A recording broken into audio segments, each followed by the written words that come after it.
मेरा नाम हरी सिंह है। आगरा से हूँ।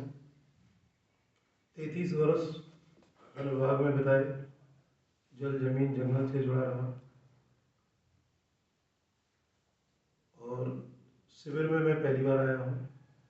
वैसे इस बगिया में चौथी बार आया हूँ और मैं पुष्पेंद्र भाई और पंकज जी के माध्यम से प्रेम दादा से मिला, उनके संपर्क में आया। आपसे प्रेम दादा से एक सरकारी एक कार्यक्रम था, उसमें भी मुलाकात हुई थी। तालाबों का था, उसमें आप थे, तो मैं आपके व्यक्तित्व से और आपके कार्यों से प्रभावित हुआ। बगिया में इस तरह आता रहा। ये शिविर में जो मैंने सीखा है, ग्रहण किया है, मानव जीवन और शरीर का संयुक्त वो है। जीवन चैतन्य कह सकते हैं, शरीर जड़ है और जीवन ही चलाता है शरीर को। तो शरीर की आवश्यकताएं तो पशु भी पूरा करते हैं। मानव अगर विशिष्ट है तो उसे विशिष्टता मिली है, वो जीवन द्वारा संचालित है, शरीर के माध्यम से। जीवन विद्या जीवन को ही फोकस करती है, शरीर को नहीं। शरीर जो माध्यम है, मुख्य नहीं है, साध्य नहीं है, वो साधन है। तो महत्वपूर्ण साध्य है, साधन उसका महत्व है, लेकिन साध्य से ज़्यादा महत्व नहीं, लक्ष्य में ज़्यादा महत्व होता है और साधन उतना महत्वपूर्ण नहीं होता है। साधन तो कई हो सकते हैं, लेकिन यहाँ शरीर साधन है। उस शरीर के संरक्षण की, उसके पोषण की जरूरत पड़ती है। तो पोषण की विधि भी है इसमें है, कैसे पोषण किया जाए। और ज़्यादा ज़रूरत है जीवन को समझने की और फिर उसके द्वारा अन्य क्रियाओं को संचालित करने की। तो यह जीवन विद्या में दो चीज़ें जो है मैंने पकड़ी हैं, जो मेरी समझ में आई हैं। मानव का अध्ययन और मानवीयता का संरक्षण। ये समझदारी पूर्वक हम इसका करेंगे तो वो संरक्षण हो जाएगा मानवीयता का। दूसरा, मानव और मानव के प्रति संबंध, मानव परस्पर संबंध, मानव मानव का, और मानव और प्रकृति के साथ संबंध, और उसमें जो है सहज तत्व के में उसको ध्यान में रखते हुए हम जो है करेंगे, तालमेल के साथ करेंगे, संतुलन के साथ करेंगे, तो सुख शांति पूर्वक हम जीवन जी सकते हैं। सुख शांति की कामना हम करते हैं। लास्ट में पाना हमारा उद्देश्य यही होता है, सुख शांति और आनंद, संतोष और आनंद प्राप्त करें। तो ये जीवन विद्या में अगर हम क्रम बाई क्रम चलते हैं तो उस लक्ष्य तक पहुंचने का भरपूर उसमें गुंजाइश है, साधन है, हम उस तक जा सकते हैं। और अभी जो सुबह जो 7 बजे के जो कार्यक्रम होते हैं, सवेरे का जो वार्ता होती है, प्रेम दादा जो वार्ता लेते हैं, 3-4 वार्ताएं मैंने सुनी। सवेरे की वार्ता में बड़े ध्यान से सुन रहा था, मुझे उसने काफ़ी प्रभावित किया कि हम कुछ अपेक्षाएं रखते हैं दूसरों से, कुछ अपना फर्ज भी समझते हैं और हमें ये एक साथ ही निभाना होता है। जब हम माँ बाप होते हैं, माँ बाप के तौर पर हमारे फर्ज होते हैं, ड्यूटीज होती हैं। जब हम किसी के पुत्र होते हैं तो हमारी भी ड्यूटीज होती हैं और उनसे अपेक्षाएं होती हैं। माँ बाप से अपेक्षाएं होती हैं और पुत्र से अपेक्षाएं होती है। पुत्र का फर्ज भी होता है और पुत्र अपेक्षा भी करता है माँ बाप से। तो ये आपस में परस्पर इस तरह का रहता है। तो सवेरे जो वार्ता थी उसमें ये था कि माँ है, माँ बच्चे का ख्याल रखती है, बच्चा डिमांड भी न करे तो भी ख्याल रखती है। अगर किन्हीं कारणों से माँ ख्याल रखने में नाकाम है या जो उचित व्यवहार होना चाहिए उस तरह का व्यवहार नहीं करते हैं, तो कोई तीसरी आंख भी है, वो समाज है, वो देखता है कि ये कमी है, कभी टोक भी देते हैं तो वहाँ पर नियंत्रित भी करता है। टोक देते हैं, वो जो है वो ठीक नहीं कर रही हो तुम बच्चे के साथ, ये व्यवहार तुम्हारा उचित नहीं है, आगे चल के बच्चा बिगड़ सकता है। इस तरह का तीसरी आंख जो समाज है वो देखता है। तो स्वयं मूल्यांकन करना ही चाहिए कि मैं क्या, मेरा व्यवहार उचित है अनुचित है। बच्चा कुछ छोटा है, वो रिएक्ट नहीं कर रहा है, लेकिन उसमें संस्कार तो बनेंगे ही, वो इस तरह के बनेंगे कि वो आगे चल के जो है विद्रोही भी हो सकता है। एक बात ये थी, एक ये कि बच्चा होता है, अपेक्षाएं भी रखता है, लेकिन वो उत्तरदायित्व भी समझता है। वो इस उदाहरण से मेरी समझ में आया कि बच्चा खुद भले ही कुछ कह ले माँ बाप से, किसी जोश में आके, आवेश में आके, लेकिन दूसरों से सम्मान ही चाहता है कि मेरे माँ बाप का सम्मान करें। कई बार मैंने भी देखा है, अनुभव भी किया है कि बच्चा भले ही नमस्ते न करता हो सवेरे या वैसे, लेकिन अगर मेहमान आ जाए तो उनके सामने पैर छू लेगा। तो ये वो चाहता है कि मेहमानों की दृष्टि में मैं भी अच्छा रहूँ, मेरे माँ बाप का भी सम्मान हो, तो मेरी भी छवि अच्छी बने और मेरे माँ बाप का भी सम्मान हो। ये भी जो है, लोग भी जो है सम्मान की दृष्टि से मेरे माँ बाप को देखो, उसमें गौरव महसूस करता है। तो ये सवेरे की वार्ता में मैंने इसको नोटिस किया, सीखा। तो इस तरह वार्ता भी जो है आपकी सवेरे की जो होती हैं वो काफ़ी लाभदायक हैं। अगर हम उनको 40 मिनट सुन लेते हैं तो उनमें काफ़ी चीज़ें हमको जो है व्यवहार में हैं, क्योंकि व्यवहार का ही एक दर्शन है, व्यवहार का ही एक समाजशास्त्र है। तो व्यवहार में बहुत सारी गलती करते हैं, कुछ जान के करते हैं, कुछ अनजाने में करते हैं। जाने करते हैं तो उसका तो हमें पता है कि इसका हमें फल क्या मिलेगा। अनजाने में करते हैं, उनके फल के प्रति हम सजग नहीं रहते हैं। और जाने करते हैं, फल तो हम जानते हैं क्या होगा, लेकिन हमारा एक मन है ना, कि इस तरह का दिमाग है जिसे आप ऐसा कह सकते हैं, वो सब तो थोड़ा ज़्यादा हो जाएगा, लेकिन ऐसा दिमाग है वो शैतानी टाइप का, कुछ जस्टिफाई भी कर देता है वो कि तुम ठीक, अरे इसमें क्या है, ये तो ठीक ही तो है, कौन, बाकी लोग तो बहुत ज़्यादा करते हैं, मैं तो बहुत कम कर रहा हूँ। इस तरह से जस्टिफाई करने का प्रयास करता है। तो हालांकि वो जस्टिफिकेशन ठीक नहीं है। यहाँ पर हमने जो है जो सीखा, आचरण, अपना आचरण और दूसरों से हम जो अपेक्षा करते हैं वो आचरण हमारा कैसा होना चाहिए। जब पहले हमें अपने, अगर कोई शिक्षा देना चाहते हैं, हम किसी को सिखाना चाहते हैं, तो हम दूसरों को आचरण से ही सिखा सकते हैं। अगर हम अच्छा आचरण कर रहे हैं तो वो निश्चित रूप से उसे नोटिस करेगा दूसरा, और आज नहीं है कल वो उसको, उस आचरण को प्रैक्टिस में ले सकता है, ले लेगा। एक तो हम आचरण से, अगर परिवार में कुछ सिखाना चाहते हैं तो आचरण से सिखाएं। एक चीज़ मैंने जो सीखी है वो ये।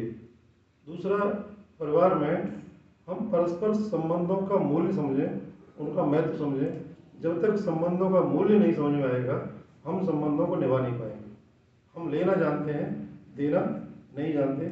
संबंध जो है लेने और देने से ही कायम रहते हैं, और संबंधों को हम सिर्फ लेने का ही रखेंगे तो शोषण में चला जाएगा, शोषण हो जाएगा, और वो फिर उदारता में नहीं रहेगा। तो लेना लेना सीखेंगे, देंगे हम तो परस्पर संबंध जो हमारे प्रगाढ़ होंगे और लंबे समय तक ये बने रहेंगे। तो यहाँ पर मैं इसका उदाहरण में जीता जागता देख रहा हूँ। संबंध जो है, मेरे भी भाई से 12 साल पुराने हैं, और भाई के दोनों के प्रेम दादा के और पुष्पेंद्र भाई जी के, इनके बहुत ज़्यादा पुराने संबंध हैं।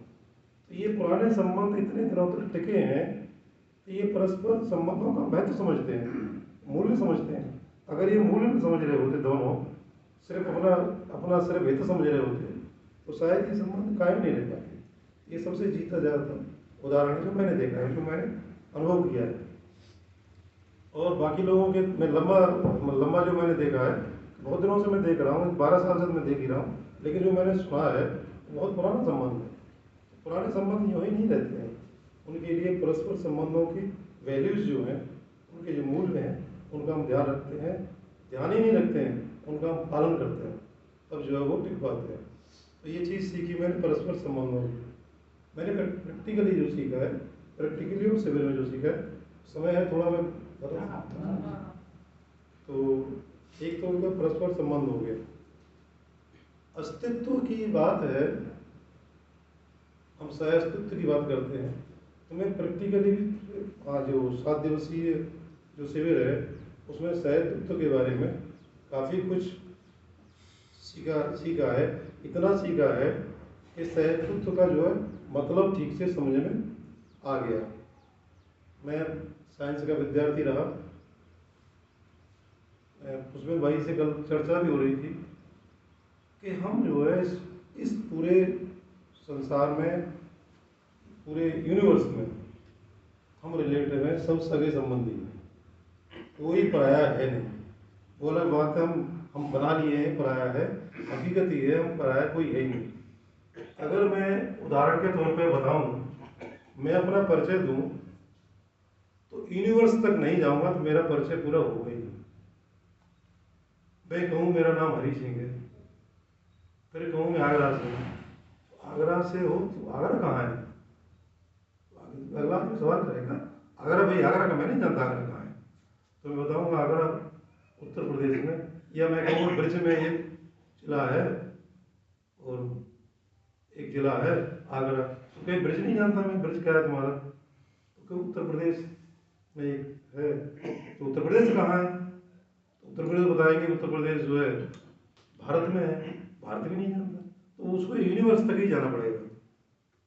जितनी भी चीज़ें हैं हमारी, हम पूरे जो है यूनिवर्स तक हैं, तो हम हमारा परिचय है ही नहीं उसके बिना, न हमारा अस्तित्व है। जो मैं परिचय नहीं दे सकता तो मेरा अस्तित्व भी नहीं है। मेरा अस्तित्व जो है पूरे समग्र उस ब्रह्मांड में है। पूरा ब्रह्मांड का मैं एक रिश्तेदार हूँ, उसका एक छोटा सा अंग हूँ। मानव उसका छोटा अंग है, मैं तो एक उसमें से एक मानव का एक इकाई हूँ। तो एक चीज़ ये रही, ये समझ में आ गया ढंग से, ये फिजिक्स में पहले पढ़ रखा था थ्योरी ऑफ रिलेटिविटी के द्वारा, कि ये हमारा पर हम जो है यहाँ पर अधूरे हैं, हमारा परिचय पूरा नहीं हो सकता। लेकिन समझ में आया ढंग से कि सहअस्तित्व है क्या, हम एक दूसरे के पूरक हैं, और पूरक बनते नहीं है। मानव पूरक बनता नहीं, वो सोचता है मैं अलग हूँ, मैं प्रकृति से अलग हूँ, ये सब मेरे लिए है और मैं जैसे चाहूँ वैसे इसका इस्तेमाल करूँ। तो वो ये सोच ठीक नहीं, यही सोच बदलने की ज़रूरत है। तो एक ये हो गया, और आपके आचरण, व्यवहार, संबंध ये हो गए, अस्तित्व हो गया, और एक दूसरे को समझने का मानव का संबंध हो गया, मानव प्रकृति के साथ हो गया। इतना मैंने जो है यहाँ पर समझने का प्रयास किया है पहले शिविर में, और आगे के लिए मेरे अंदर प्रेरणा जागृत हुई है कि ये जीवन जीने की एक कला है, एक इस तरह का एक प्रस्ताव है कि आप अभी तक जो जीते आए थे उससे हटकर भी कोई जीवन है, और हम जिसको बेहतर जीवन समझ रहे थे उससे बेहतर जीवन जीने की एक विद्या है। अगर आप चाहते हैं, हम चाहते हैं, उसको अंगीकार करके बेहतर जीवन जी सकते हैं। ये मैंने जो है सीखा है, कोशिश करूँगा अपने परिवार में, स्वयं में पहले, फिर परिवार में, और फिर परिवार से उसको समाज में, जो मेरा समाज है, जो मेरे मित्र हैं, साथी हैं, जो मेरे इस तरह की विचारधारा से, या मैं उनको अपनी विचारधारा से उनको प्रेरित कर सकता हूँ। तो ये मेरा प्रयास रहेगा, और ये प्रयास प्रारंभ हो चुका है, क्योंकि ये जो है इसी को शायद कृपा कहा गया है।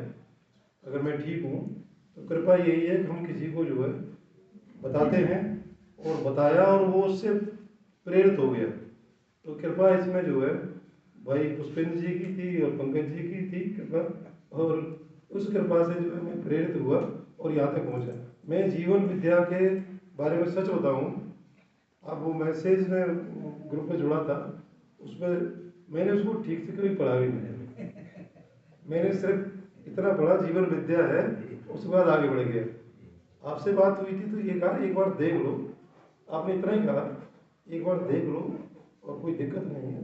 अब तो आप रिटायर भी हो चुके हो, वैसे भी कोई दिक्कत नहीं है, समय की कोई दिक्कत नहीं है। तो ये चीज़ मेरी समझ में ठीक से आ गई। हाँ, ये ठीक कह रहे हैं कि मैं रिटायर भी हो चुका हूँ और अच्छा है, कुछ मिल जाएगा। मैं बहुत अपेक्षा करके नहीं आया था, मुझे खुशी इसलिए हो रही है कि मेरी अपेक्षाएं बहुत नहीं थी, बल्कि ये कहिए बहुत कम थी, ना के बराबर थी।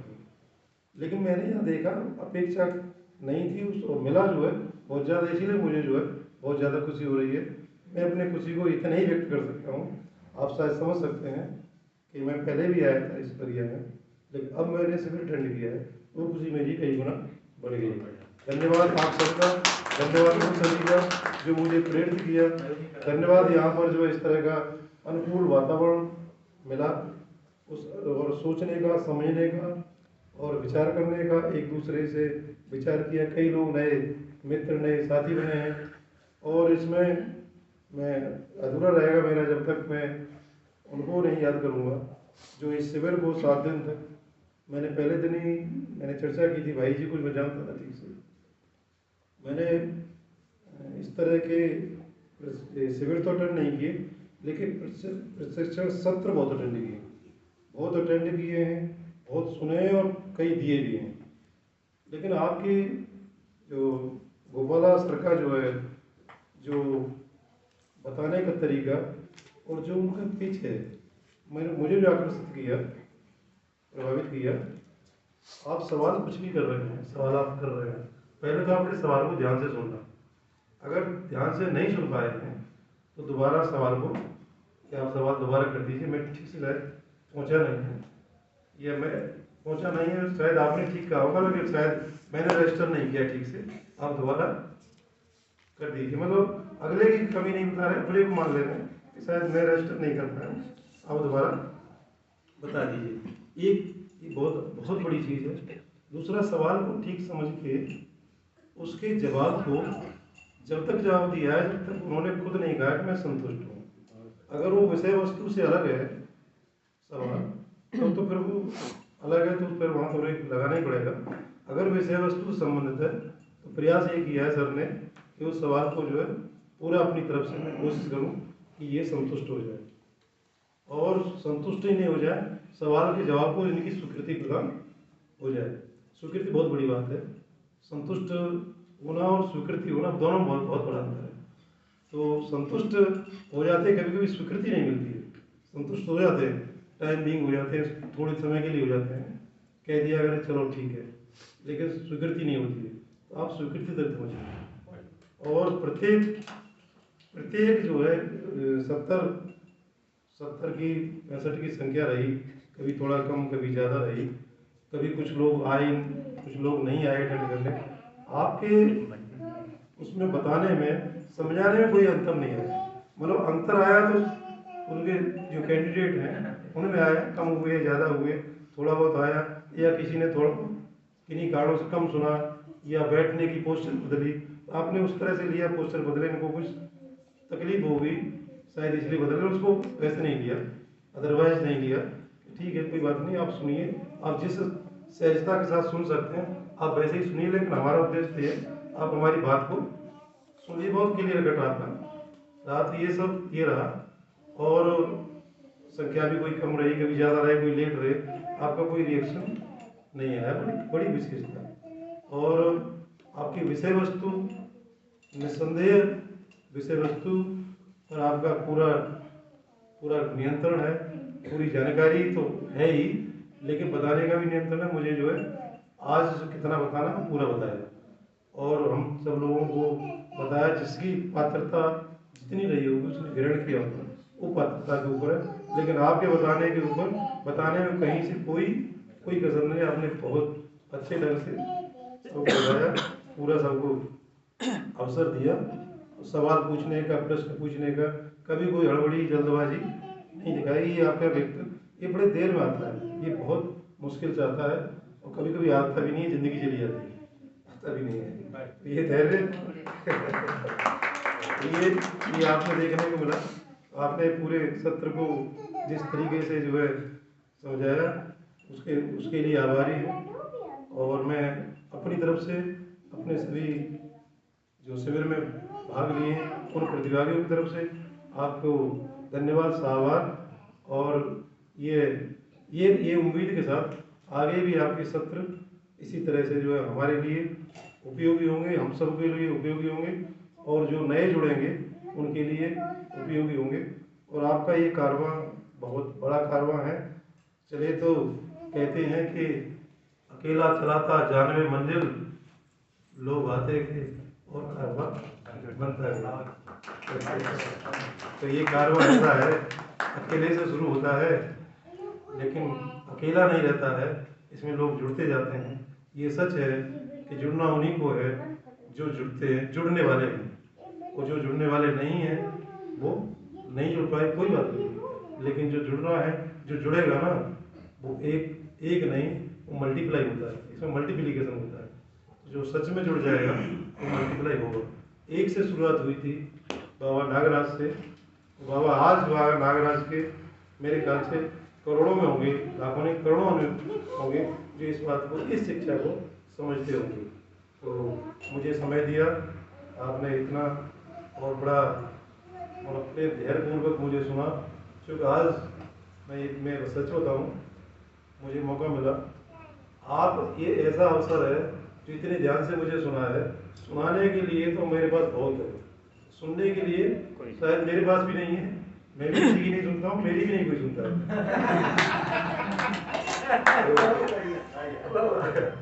आज तो इतने लोग जो है बड़े धैर्य से, लगभग 10 मिनट हो गया होगा। नहीं, रिटायरमेंट के बाद स्थिति ये रहती है, मुद्दा ये होता है, मुद्दा ये नहीं है मैं क्या सुना रहा हूँ, मुद्दा ये है कि मेरी सुनिए। तो जब मुद्दा ये नहीं है क्या सुना रहा हूँ तो सुनेगा कौन, ये गलती करते हैं।